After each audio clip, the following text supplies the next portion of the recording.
how to give your opinion strongly, but sounding naturally. Let's begin. We are going to explore 5 of the coolest phrases that you can use in the IELTS speaking to give your opinion in a very strong manner. Let's begin. First, from my perspective, it's a very powerful thing. So instead of saying, I think, you could say, from my perspective, right?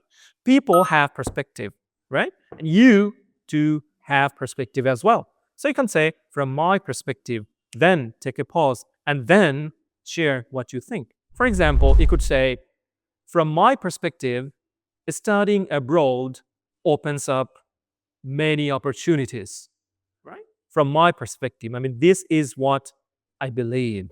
Next, I'm inclined to believe that. It is so powerful thing. Why? Because not everyone can use it. So ask yourself, how many people around you, right, the same caliber of you, use that very often? I'm inclined to believe that. It means the same as I believe that.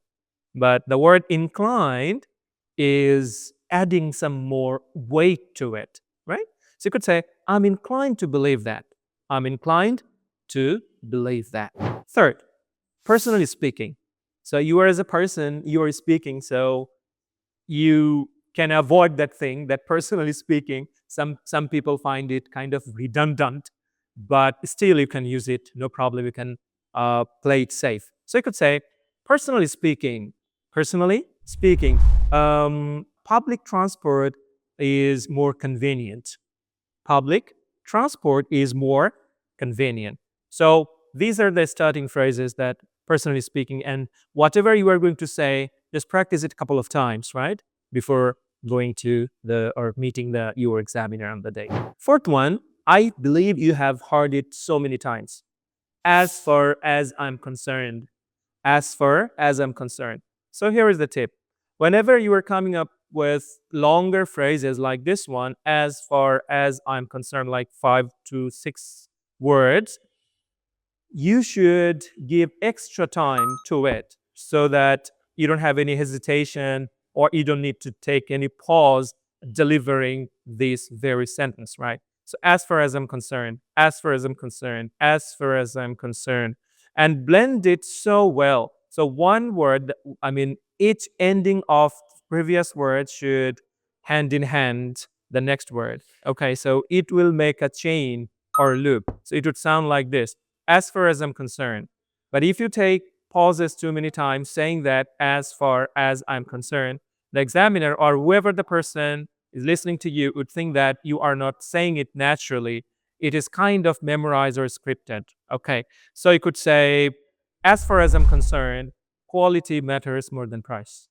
Quality matters more than price. So as far as I'm concerned, quality matters more than price. And which brings us to the next and the final one, in my view. Same meaning. In my view, learning language pays off, or learning English is essential nowadays. Essential nowadays. One more thing, whenever you're saying, in my view, you see the words in and my, when they're sitting together, they're creating an extra sound, which is called assimilation. It is when, and I'm not saying in my, I'm saying in my. So you are not, pointing it out, right? It's not incorrect. It is completely correct. And native speakers of English, they use it all the time. So in my view, in my is becoming in my. It's called assimilation. So you could say, in my view, learning English is essential nowadays. So that's all about 5 phrases you could use to express your opinion strongly. So see you in my next video. Bye.